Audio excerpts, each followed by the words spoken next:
65 Janne Roininen ja 70 Jari Kulju. Nämä tähän toiseen lähtöön.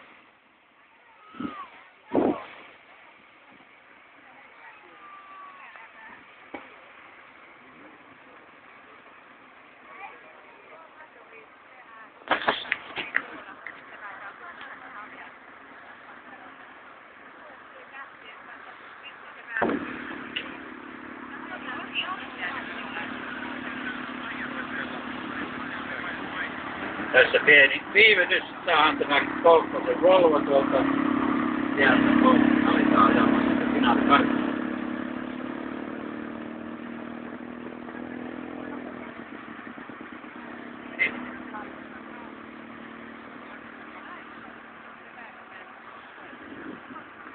Kastakin niin huono.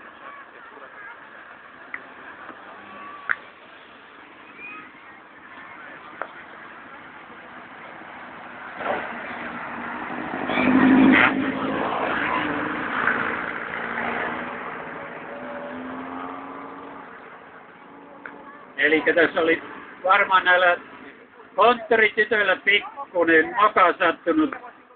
Täällä lähtöluettelossa on numero 6.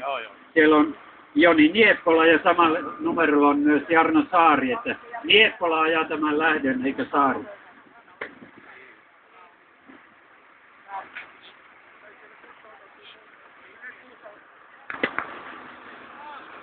Niin lähettäjä on siellä ja paikallaan siellä lähtö tapahtuu näin ja keulaan tulee Volvo.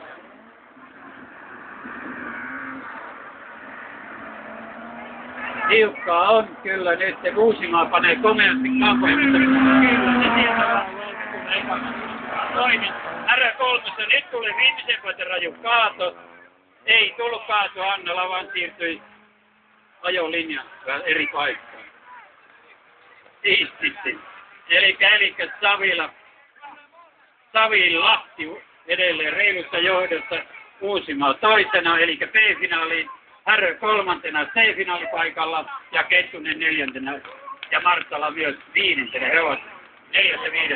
D-finaalipaikalla. Ja tässä lähdössä edelleen, niin kuin aikaisemminkin näissä karsintereissä 2 kierrosta. Savilahti tulee aivan oma ajoinsa ajaa tästä ja ehkä pikkusen näkyy löytää pailevan pikkusen hakee pitoja auton. Toisena Uusimaa, kolmantena Härö ja sitten Kettu. Marttala on 5.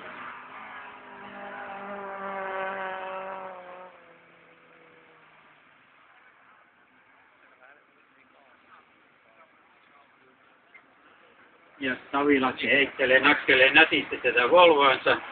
Näitä on nyt näitä 40 Volvoja alkanut Suomessakin esiintymään aika paljon näissä SRC ja KRC ja näin kisoissa. Ja tästä Savilahden autosta, mitä on kuullut, niin siinä tehomäärä on ihan näitä 322, se on ihan näitä koko Suomessakin Volvoista parhaita tehoja. Ja näin. Sieltä tulee selvänä voitteena Savilahti. Sitten onkin jo kilpailua B-finaalipaikasta. Uusimaa tulee toisena, kyllä. Härö yritti kovasti. Uusimaa toinen, Härö 3 ja Kettunen 4. Sitten tulee Marttala 5, eli Kettunen Marttala D-finaali.